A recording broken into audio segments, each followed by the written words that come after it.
Hey everybody, Randy with Rashley's BBQ coming to you from McAllen, Texas, down here on the Rio Grande River, just north of 7 miles. Today we're going to be doing some baby back ribs on the Traeger grill. Going to pull the cover off and get her all set up here in just a second. We're going to be using mesquite pellets today.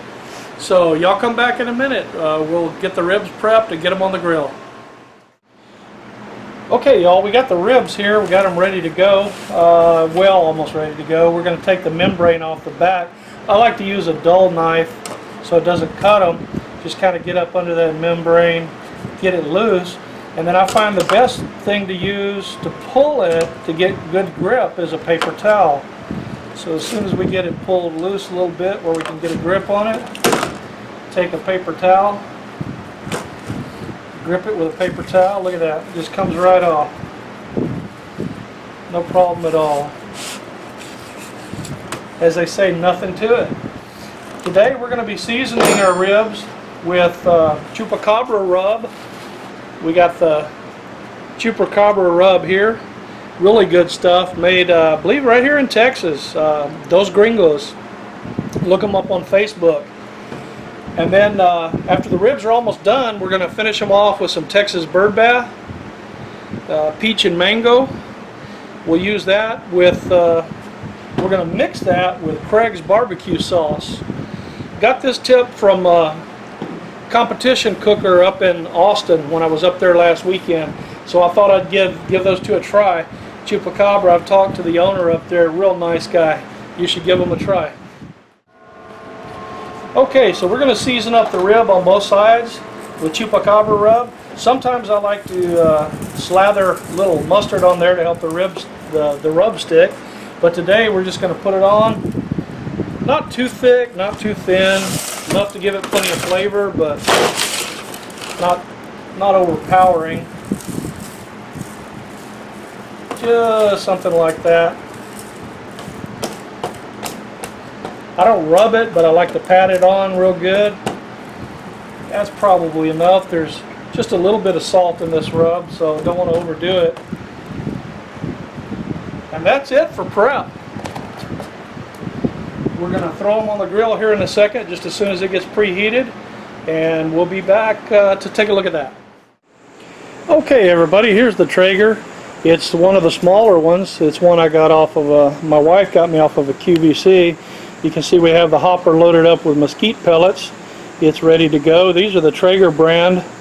I just started using Lumberjack, but I wanted to burn up the rest of what I have here before I use the Lumberjack. All cleaned up, new foil on the heat dissipator, whatever you want to call it, and we're ready to go. So we're going to fire it up here. I'll come back when it's up to temp. We'll take a quick look. I don't know if it's going to show up, but there's the ambient temperature here today. It's 100 degrees inside the grill before we even get started. So I've got it set on 225. We'll give it a minute to come up to temperature and we'll be back. Alright, she's just starting to smoke. Temperature's not coming up yet, but she'll be lit in just a minute. As soon as it lights and the smoke clears up a little bit and we get to a cleaner smoke, I'll be shutting the lid and letting it come up to temperature. So we'll be back in just a little bit. Okay, we're back on now. Let's see, the ribs, the rub, moisture is sweated through the rub, which makes it stick on real good. So what I'm going to do now is just add a little more rub on top of the existing rub on the meat side only, just to give it a little bit extra rub. Love it whenever it starts to sweat through that rub. It makes it stick real well. We're going to take a little more of this Chupacabra rub. You can see how it's kind of sweated through that, and it's real moist. We're going to put another dry layer on top and pat that in. Always keeping a clean hand for your jug. In this case it doesn't matter because I'm going to put the container down before I pat. Use one hand to pat, one hand to shake, but it's not the case here. So we get that patted in. The grill's coming up. Matter of fact, it overshot a little bit, so I'm going to let the temperature come back down to about where we want it to be. We're going to do these at around 225, and as soon as it gets ready, we'll put them on.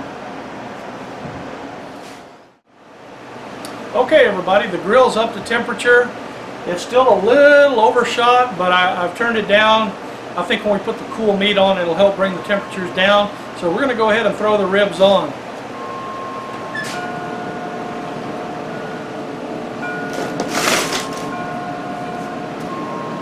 We're going to put them in bone side down.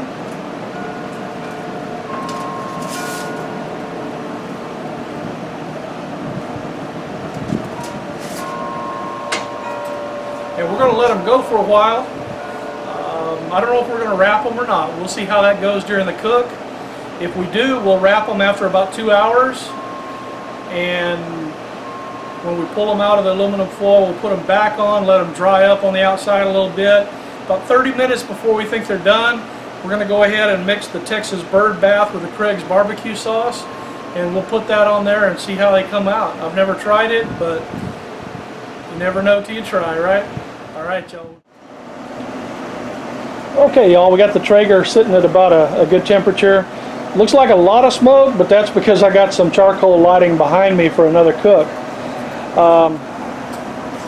I'm using, don't know how this is going to come out, the Rock's barbecue stoker, but not as a stoker, just as a remote temp probe. It's showing 228 right now on the pit temp, and the Traeger showing 237. So I'm going to go with the stoker and say we're right around 228, 230, 5 degrees off. That's not bad. We can live with that. All right, we'll let it go. We'll be back. It's been about 2.5 hours. The ribs, they look like they're getting pretty dry, so I don't want to dry them out going the full cook uncovered. So I'm going to go ahead and wrap the ribs, put them back on. Maybe put a little beer or apple juice or something inside the foil. I don't know, whatever I might have in there. And then we'll put them back on for a few more hours, then pull them, let them dry out. So let me pull them out, and then I'll show you on the table where we start wrapping them. Be right back. Okay, we're back. I've got the aluminum foil out here. I got a little bit of butter. I mixed some beer and water because I don't want to over beer them. Beer and water about half and half, just to have some moisture in there to steam them a little bit. So let's go ahead and pull them out and get them on the foil and get them wrapped up.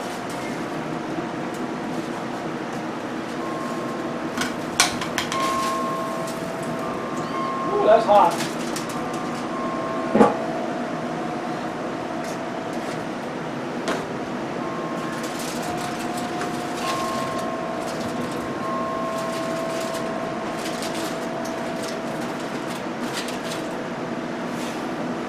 You don't want to put too much liquid in it, but we're going to put just enough to give them some steam.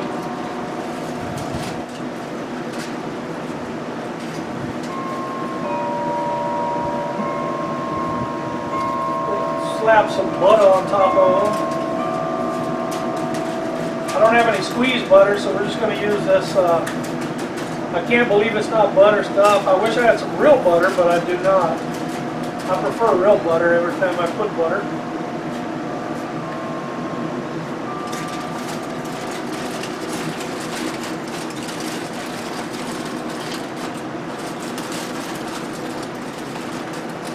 Kind of tinting it, not crimping it. I'm not rolling it down too tight on the meat.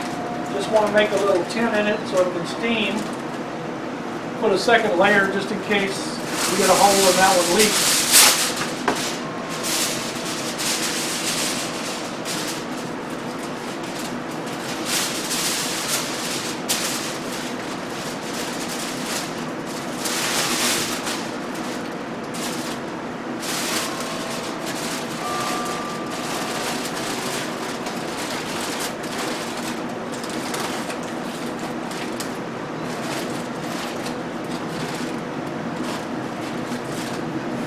Get that back on the grill, and then we're going to let it go for a few more hours to get tender, and then we'll take it out of the foil a little bit later, let it dry out, and then put our sauce on it. We'll be back. Okay everybody, we're back. It's been about 4 hours. Remember, we were 2.5 hours in. We wrapped it, I guess it's been about 4.5 hours because we left it in the foil for 2 hours. And this is what we got. When you lift up on it, it tries to tear. So they're really done already. But I'm going to put them back on to kind of set the outside and dry it just a touch. And then we're going to put some seasonings or some glaze on the outside and let that set up a bit. Then we're going to call it done. So let me get them back on the grill and I'll show you before I shut the lid. Okay, there we are. We got them back on the grill now.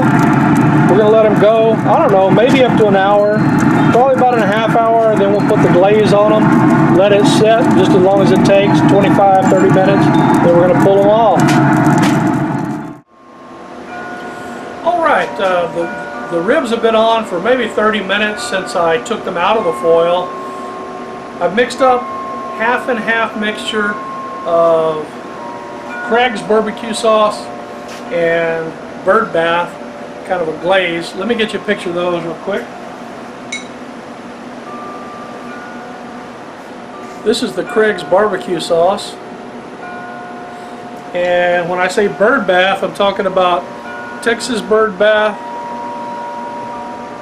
peach and habanero is what's in it, and mango.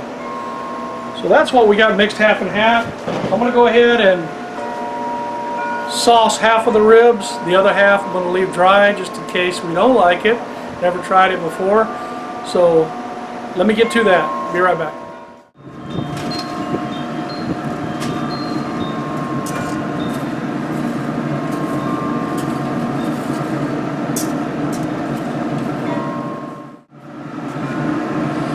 Okay, so there we go. We sauced up about half of it, and you can see it gives it a real pretty color.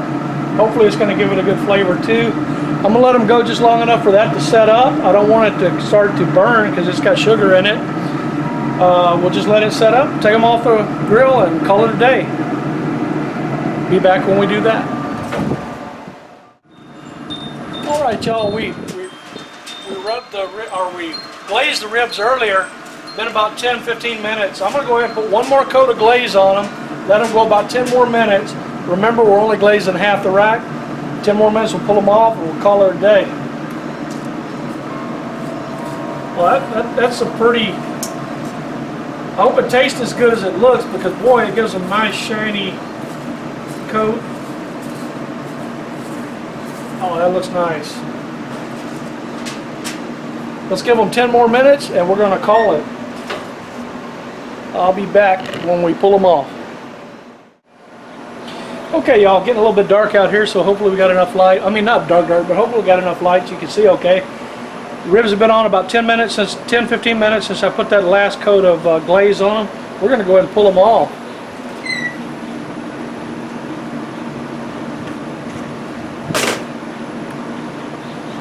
If we can do it without breaking it. I apologize if I cover the screen here, but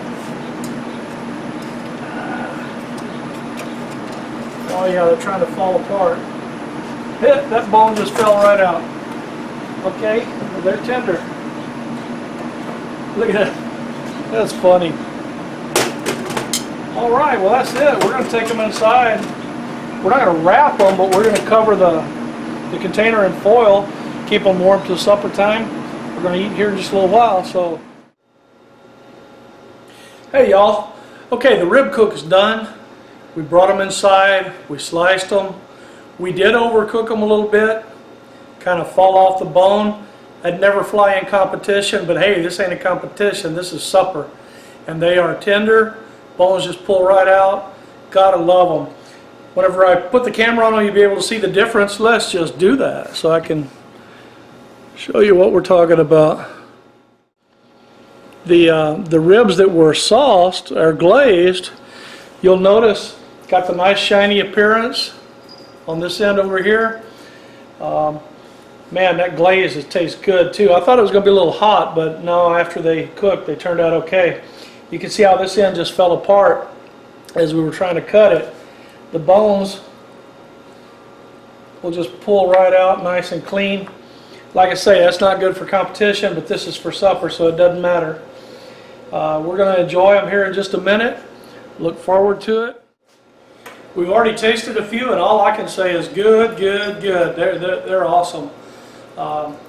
Enjoyed doing the cook. Like I say, it was on the Traeger, 225 to 250, mesquite pellets, 2 hours unwrapped, 2 hours wrapped, 1 hour unwrapped, glaze in the last 20 minutes, 10 minutes, reglaze them, 10 minutes, pulled them off, done. So that's a 2-2-1, which is plenty on baby backs like this. Spare ribs may need a 3-2-1, or a big grill full of baby backs may need a 3-2-1. But I hope y'all enjoyed it.